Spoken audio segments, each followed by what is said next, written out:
Friends, இன்றைக்கி செய்ய போகிற ரெசிபி பார்த்தீங்கன்னா புதினா தொகையல் தான். புதினா தொகையல் வச்சு செய்ய போகிறோம்.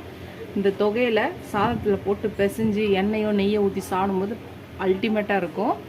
எப்போயும் ஒரே மாதிரி செய்யாமல் டிஃப்ரெண்ட்டாக செய்ய போகிறோம். அதில் போட போகிற இதுவும் பார்த்தீங்கன்னா இன்க்ரீடியன்ஸும் டிஃப்ரெண்ட்டாக இருக்கும். வாங்க இந்த புதினா தொகையில் எப்படி செய்யலான்னு பார்க்கலாம். ஃப்ரெண்ட்ஸ், இன்றைக்கி நம்ம ஒரு டிஃப்ரெண்ட்டாக ஒரு தொகையில் அரைக்க போகிறோம். அதுவும் புதினா வச்சு ஒரு பேன் வச்சுக்கலாம். கொஞ்சோண்டு எண்ணெய் ஊற்றிக்கலாம்.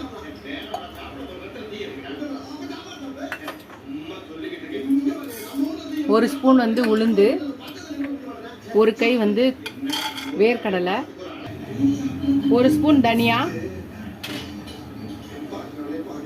அரை ஸ்பூன் ஜீரகம்,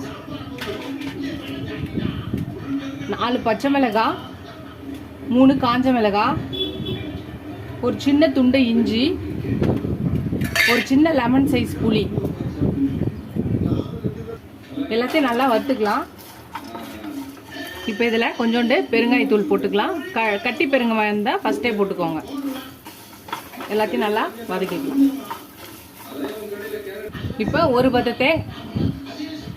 இப்போ ஒரு பத்து தேங்காவை பொடியாக நறுக்கி வச்சுருக்க நீங்கள் துருவியும் போட்டுக்கலாம். இப்போ இதையும் சேர்த்து வதக்கிக்கலாம். எல்லாத்தையும் வறுத்தாச்சு. இதை ஒரு தட்டில் போட்டுக்கலாம், இல்லை மிக்சி ஜாரில் ஆறினோடனே போட்டுடலாம்.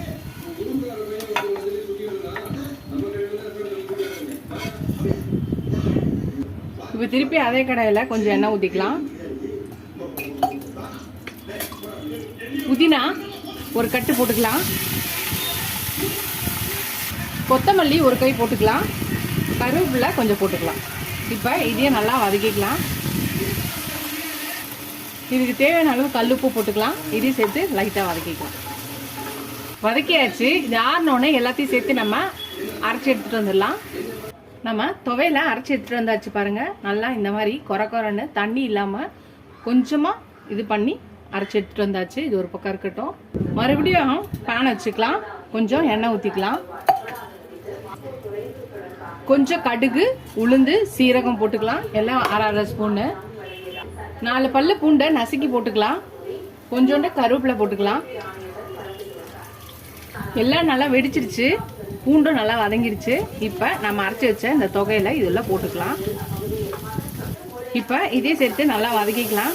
நல்லா வதக்கி ஒரு 2 நிமிஷம் நம்ம இதை அப்படியே இது பண்ணோன்னா 3 நாளைக்கு வரைக்கும் கூட நம்ம இதை வச்சு சாப்பிடலாம். அவ்வளோதான், ரெடி ஆயிடுச்சு. இதை நம்ம எடுத்து வச்சிடலாம். சுட சுட சாதத்தில் இந்த தொகையில் போட்டு கொஞ்சம் எண்ணெயோ நெய்யோ ஊற்றி நல்லா பிசைஞ்சு அள்ளி எடுத்து சாப்பிடும்போது இருக்கும் பாருங்கள், டேஸ்ட்டு அவ்வளோ சூப்பராக இருக்கும். நீங்களும் அல்டிமேட்டாக இருக்குது, சூப்பராக இருக்குது. டக்குன்னு செஞ்சிடலாம் இந்த புதினா துவையல். எப்பயும் ஒரே மாதிரி புதினா துவையல் செய்யலாமல் இந்த மாதிரி ஒரு டைம் செஞ்சு பாருங்கள். செஞ்சு பார்த்துட்டு எப்படி இருக்குன்னு சொல்லுங்கள். ஃபஸ்ட் டைம் என் சேனலை பார்க்கவங்க சப்ஸ்கிரைப் பண்ணிட்டு பாருங்கள். ஃபுல் வீடியோ பாருங்கள். உங்கள் ஃப்ரெண்ட்ஸ்க்கு என்னோட சேனலை ஷேர் பண்ணி சப்ஸ்கிரைப் பண்ண சொல்லுங்கள். இதோட அடுத்த ரெசிபியில் பார்க்கலாம். டாடா பாபா ஃப்ரெண்ட்ஸ்.